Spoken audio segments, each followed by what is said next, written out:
Welcome to the Close the Chapter podcast. I am Kristen Boyce, a licensed marriage and family therapist with a private practice, Pathways to Healing Counseling. Through conversations, education, strategies, and shared stories, we will be closing the chapter on all the thoughts, feelings, people, and circumstances that don't serve you anymore and open the door to possibilities and the real you. You won't want to miss an episode, so be sure to subscribe. Welcome to this week's Close the Chapter podcast. Thank you for joining me. I am grateful you're on this healing journey to be your authentic self and be the best version of yourself and really de-layer all the conditioning and the messages you've gotten to be you. In this episode, we're going to be talking about anger. We all have anger. So whether you struggle with anger or someone else that you're in a relationship struggles with anger, this is the episode for you. We are going to be asking key questions that everybody needs to answer when it comes to anger. Everybody needs to look at these questions. I think they're transformative questions. So grab a notebook and a pen, and you're going to have to do some journal prompts or write down or self-reflect with these. I recommend doing this with a friend, a partner, a family member, a therapist, somebody that you can go deeper and look at anger, because anger has oftentimes gotten a bad rap, and we're going to deconstruct that from our family systems. Anger can also help us make healthier decisions.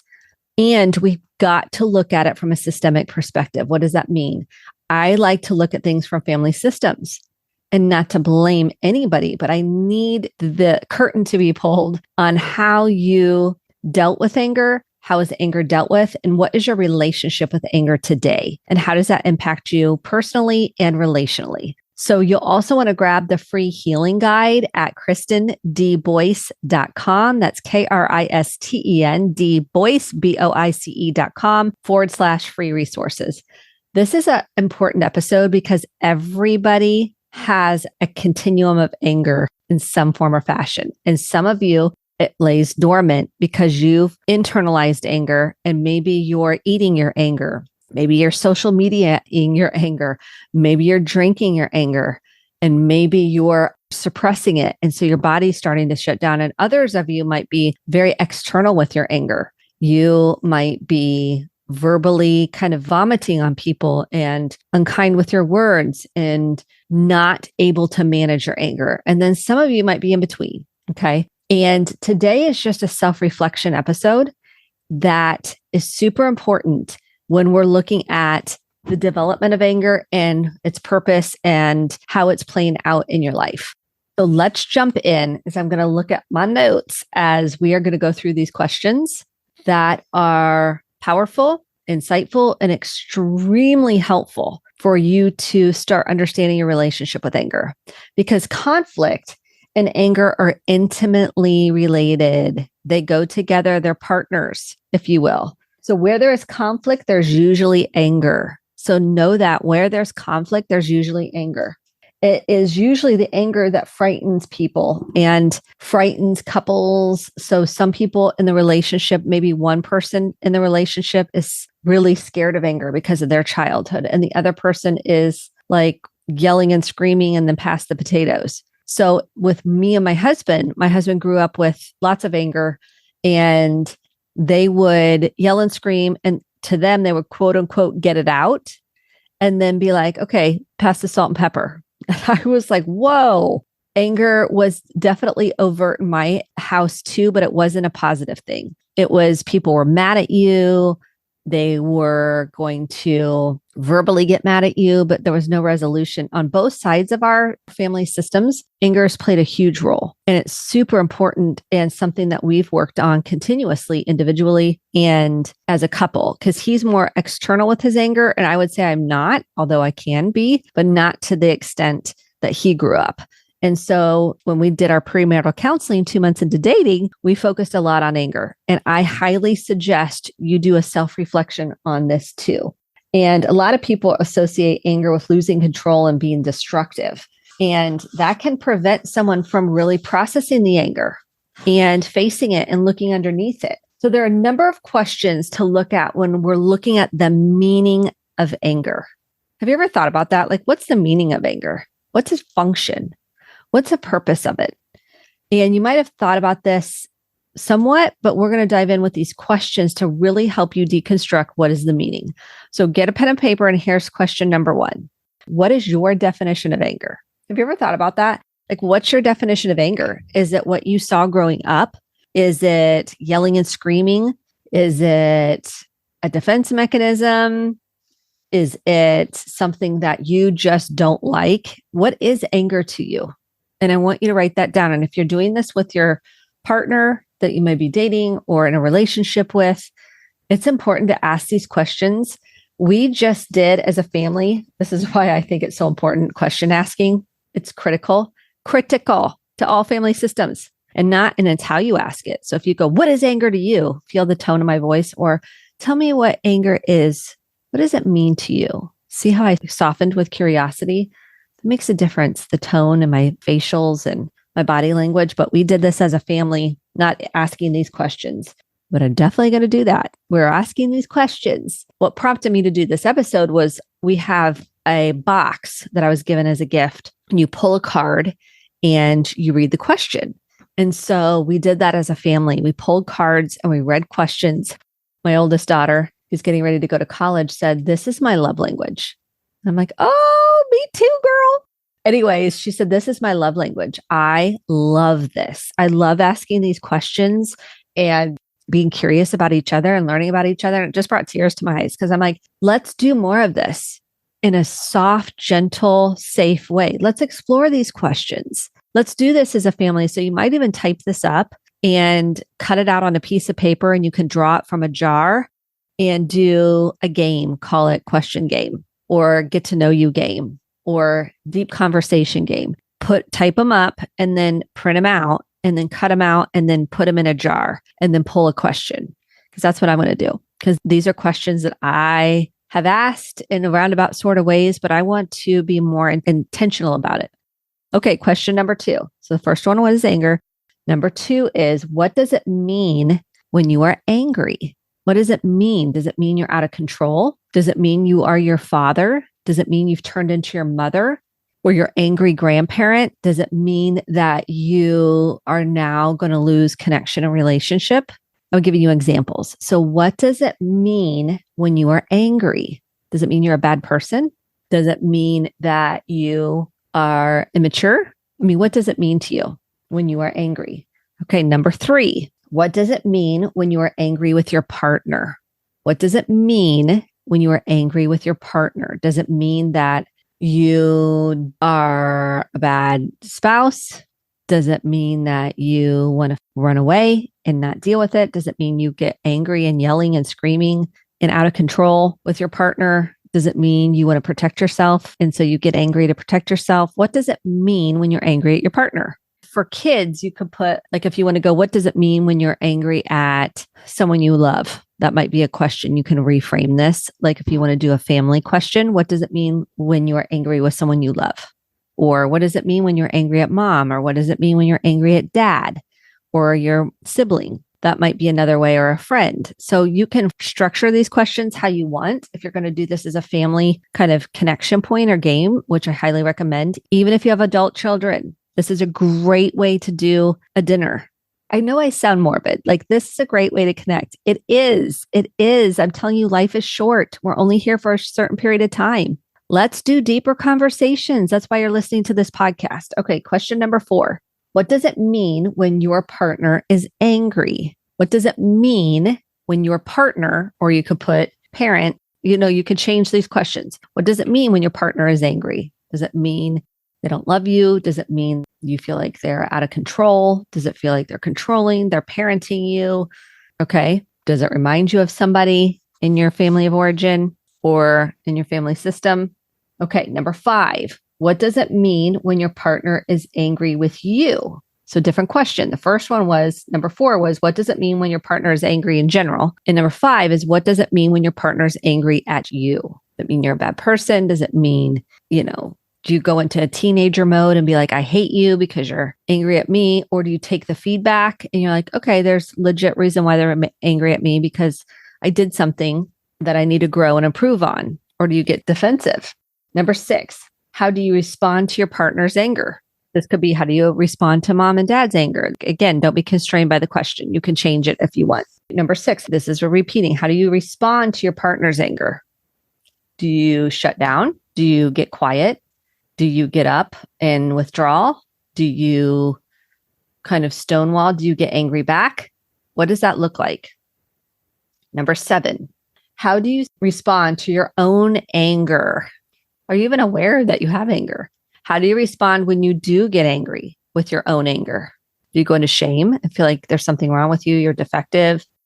Do you wallow in it and like have a hard time shifting out of anger? Do you process it? Do you feel frozen in it? Do you feel like you've been frozen in anger for a long time because as a child, you didn't have a voice and it doesn't look like you're angry, but inside you're really angry? Number 8, how do you let your partner know you are angry? How do you communicate it? Do you use the words, I feel angry, that I love so much? Most people don't because they're like so triggered. They don't use I feel angry, which is a feeling word. How do you communicate you're angry? Do you get passive aggressive? Meaning you'll make snide comments or, oh, it must be nice that, Susie's husband or Susie's partner makes dinners. Like that's, you're angry, but you're doing a passive aggressive comment, hoping they get the hint. How do you handle that? Okay, number 9, how long does your anger usually last? Are you able to work through it, identify you're angry, or are you suppressing it by eating, drinking, taking a pill, smoking pot? Like, what are you doing when you're angry? Are you able to tend to it and nurture it? Are you stewing in it? Are you processing it, moving through it, or it just lingers and lingers and lingers? Number 10, what other feelings are associated with anger? What other feelings are associated with anger?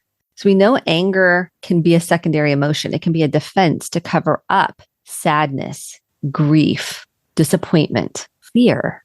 Are you connected to those other emotions like sadness, grief, fear? Are you connected to disappointment? Are you naming that? Or the only thing you can connect to is the anger?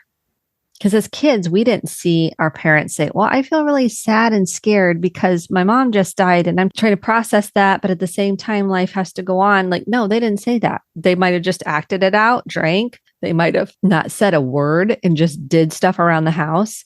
They might have worked more. So it's important to identify, do you recognize that there's other feelings associated with anger? Okay, this is important information. If your partner uses anger destructively, that will, in fact, certainly influence your perception of what anger means. Your family of origin is also a very strong factor in development of how you feel about anger and your beliefs around anger. Children learn a great deal about anger and conflict from what they see or fail to see in their parents' behavior, what they see or fail to see. It's useful to know your experiences with your partner. It's very important. And I do this in premarital counseling. And I did this in my own premarital work. And it still plays out today. So just because you know these answers, it brings awareness to it so you can talk through it more easily. So when we say, how do you feel? A lot of people are like, I don't know, because they didn't get the feelings. They didn't know. That's why the movies Inside Out are so great. But we have to look at kind of the anger in the family system, because I'm a marriage and family therapist, also do lots of trauma work. And this is imperative, not to blame, but to create understanding. So let's jump into these questions based on family of origin. Number 1, how did your parents deal with anger or conflict? How did your parents deal with anger or conflict? I would say in my family system, my parents didn't really deal with their anger. They just let it out, didn't do any insight in why or how they were getting triggered and what that might be connected to. They would just get angry. And it was really, for my mom, it was rooted in a deep fear of abandonment. She consciously kind of knew about, but didn't know that it was playing out in anger. And for my dad, I would say it was trauma. So neither one really were aware enough to know, like, where is this coming from? And I would say it's super important that we figure out, where's our anger coming from and why am I so angry? Or why am I not connected to anger? What am I afraid of with anger? Why am I not feeling anger? So look at your parents and how each of them separately dealt with anger. Number 2, did you see your parents work through anger or conflict? Did you see them work through their anger to soothe it in a healthy way, to release it in a healthy way, which might look like owning it, getting underneath and saying, I feel really sad. Instead, I was getting angry or scared. I feel really scared. And instead it came out as anger. Probably not. But if so, hey, you got some highly evolved parents. Okay. Number 3, when members of your family, and you're going to name each member. So everybody in your immediate family system growing up got angry. How did others respond? So when mom got angry, how did dad respond? When grandma got angry, how did dad respond? How did mom respond? When your sibling got angry? Okay. Number 4, what did you learn about your anger from each of your parents? What did you learn about anger from each of your parents? So maybe if you had an alcoholic parent, you learned, I don't want to be like that. And so you suppressed your anger. Maybe you had an out of control parent and you're like, I don't want to ever be like that. So you never really even connected to your anger, but it was brewing in there and you've had nervous system, like your body would shut down. Or maybe you saw kind of a parent suppress their anger or tell you anger is wrong or bad or a sin or whatever they might have said about anger because of their own upbringing. So you really need to explore each of your parents. And then number 5, when a parent was angry with you, what did you feel or do? I'm absolutely going to ask these questions to my kids because I think this is so important, but you have to be able to handle the guilt and the shame that might come up as a result because they're not trying to do that, but this is your chance to own this. So let me repeat. Number 5, when a parent was angry with you, what did you do or feel? So let's say your mom was angry with you, your dad or your primary caregiver. What did you do or feel? So I would go in my room and I had a closet when I was little. I'd go in my closet. I would play pretend. I would listen to music. A lot of times I listened to music. And in 3rd grade, I had a diary. So I would write my diary. So these are ways I handled it. And then later on, I kind of got it. I was kind of mad because my mom would have these, I would say, dysregulated times where she was overwhelmed. And I would kind of say like, hey, I would set a boundary. Like, that's not okay. And that's an appropriate way of anger. Now, if I was getting disrespectful, that wasn't okay. Number 6, when you got angry, who listened or failed to listen to you? When you got angry, who listened to you and who failed to listen to you? Who didn't listen to you when you were angry?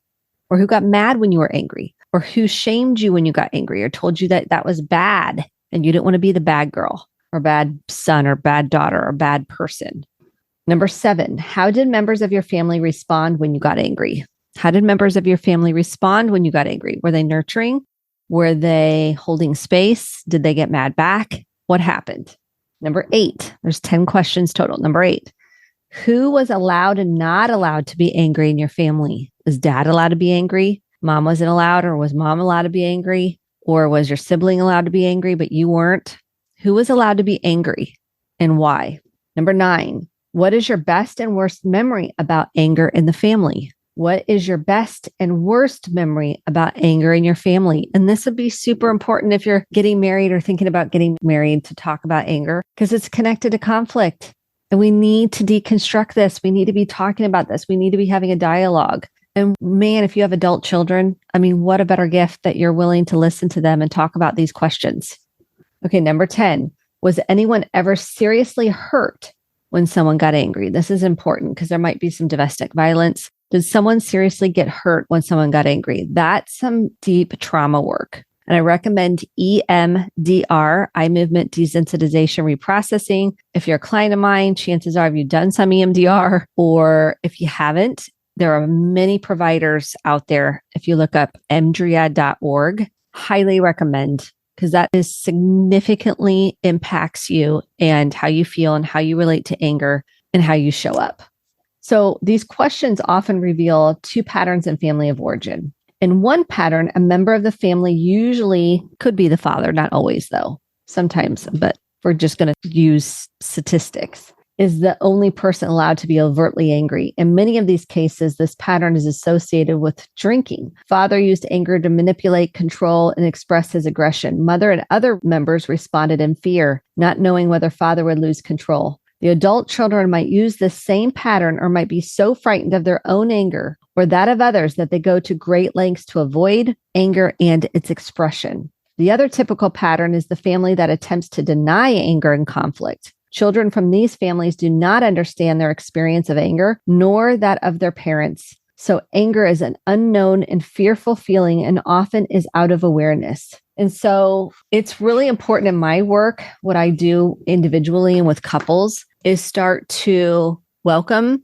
and embrace what we feel, all feelings, including anger. Now, if you're in rage, we're going to have to deal with that. Maybe you've had some behaviors that you're not proud of, or maybe verbally you have come unleashed. We can work on that. But if we have anger and we're not dealing with it, you're going to pass it down from generation to generation. And this is the time to say, I want to really look at my anger. There's a great book called The Dance of Anger, and I highly recommend that as a way to dive into your anger. And another one is The Dance of Intimacy, because if you're not connected to all your emotions, you're probably not going to have much intimacy. And anger can block intimacy and is rooted often in inner child work. What does that mean? It means, let's say you had a violation that happened when you were 7 or 8. Chances are you are scared of intimacy because you've been violated. Makes sense, doesn't it? And we have to go back and reprocess that violation in order to free you. There's nothing wrong with you. You just need to be freed and get out of fight, flight, or freeze. Oftentimes you're in freeze. Some people are fighters as a result because they didn't have a voice. They weren't allowed to speak their truth. They were scared. There was a price to pay. So anger is an important rumbling. And the reason I ask these questions is to get you to start looking at your relationship with anger. How have you dealt with it? What have you learned about it? And this is just to start you really exploring. So I know this episode was a lot to digest and so much to consider and take in. Just take a few deep breaths with me, feet on the floor, a big deep inhale through your nose, and release out your mouth. And take as many breaths as you need. Grabbing your journal and doing this work can be life-changing. I recommend, if this is really triggering, to consult a therapist to do this work with a safe person, but please do the work of healing and freeing yourself. Talk to your partner if it's safe. Talk to your family like your family. Do these questions. Let's start talking about real life things. Let's stop pretending everything is fantastic. Everybody's got anger. Let's start talking about that. What's your anger look like? How does it show up in your body? Where in your body do you feel your anger? Where in your body does it manifest itself? So the invitation for today's episode was exploration and curiosity that leads to connection. So I hope this was helpful in terms of doing some introspection and looking at anger and how it affects you, how it affected you growing up. What did you learn about it? So you can start now connecting the dots to the present moment and how you might have carried some of these unconscious patterns into your current life and what you want to do to free yourself. And there's tons of episodes on how to heal trauma and free yourself. And today was more about exploration, about how anger repressed can continue to impact you in your patterns. So thank you so much for listening. And I am so proud of you for just staying with us and staying curious. Thank you so much for listening to the Close the Chapter podcast. My hope is that you took home some actionable steps along with motivation, inspiration, and hope for making sustainable change in your life. If you enjoyed this episode, click the subscribe button to be sure to get the updated episodes every week, and share with a friend or a family member. For more information about how to get connected, visit Kristen, KRISTEN, D, Boyce, BOICE.com. Thanks and have a great day.